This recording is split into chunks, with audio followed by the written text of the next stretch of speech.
কথায় আছে প্রেম মানে না কোনো বাধা, কিন্তু সেই প্রেমের টানেই নিজের সত্তা বিসর্জন দিয়ে এখন নিঃস্ব সাভারের এক নৃত্যশিল্পী।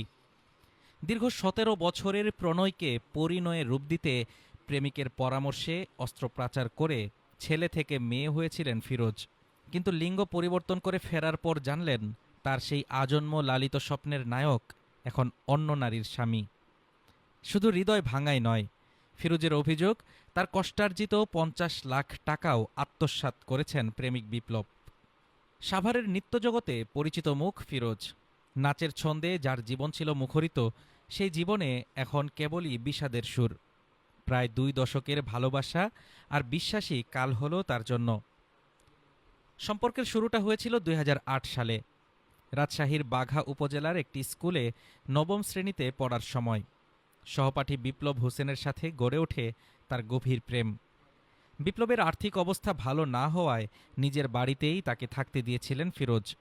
২০১৩ সালে সাভারে এসে শুরু করেন এক ছাদের নিচে বসবাস। নৃত্য শিক্ষকতা করে অর্জিত প্রতিটি পয়সা তুলে দিয়েছিলেন বিপ্লবের হাতে। স্বপ্ন ছিল ঘর বাঁধার, আর সেই স্বপ্ন পূরণে বিপ্লবের দেওয়া শর্তেই ২০২৪ সালে ভারতে গিয়ে অস্ত্রোপচার ও হরমোন থেরাপির মাধ্যমে ছেলে থেকে পূর্ণাঙ্গ নারীতে রূপান্তরিত হন ফিরোজ। সবকিছুর পরে ও আমাকে চেঞ্জ করতে বাধ্য করে, বলে একসঙ্গে থাকবো। ঠিক আছে, আমাকে দেশের বাইরে সে পাঠায়। পাঠানোর পরে সে আমার সাথে দেশের বাইরেও আমার সঙ্গে কথা বলছে, কন্টিনিউ কথা বলছে।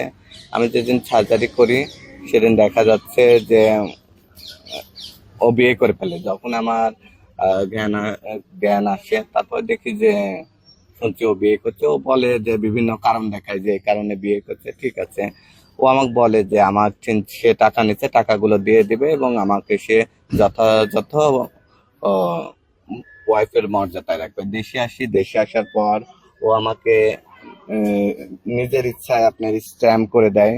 এই যে দেখেন, স্ট্যাম্প করে দিচ্ছে, তারপর চেক দিচ্ছে। তারপরে এই যে ও বলে যে আমি জোর করে সিগনেচার নিছি। দেখেন, রেজিস্ট্রারি অফিসের ভিতরে কম্পিউটার দোকান আছে না, আর বরিশালে ওখানে তো প্রচুর পুলিশ। ওর বলে যে গলায় ছুরি ধরে নিয়ে গেছে। এই যে ও স্বেচ্ছায়, আপনি দেখেন সবগুলো স্বেচ্ছায় ও কিন্তু আমাকে সিগনেচার দিচ্ছে। তারপর আমার নামে মিথ্যা একটা মামলা করে। আমি ওখানে বিচারের জন্য যাই, একটা থানায় জিডি করি। জিডির পরে আমি জানতে পাই আমার নামে একটা জিডি হয়েছে। জিডি না কেস হয়েছে, সেটা আমার পুলিশ বলে।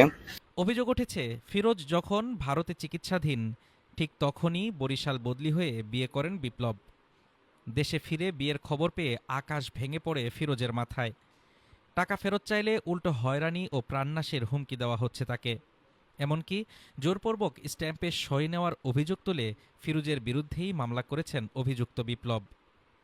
বিষয়টি নিয়ে প্রশাসনিক দৌড়ঝাঁপ চলছে, পুলিশও মানছে আর্থিক লেনদেনের সত্যতা।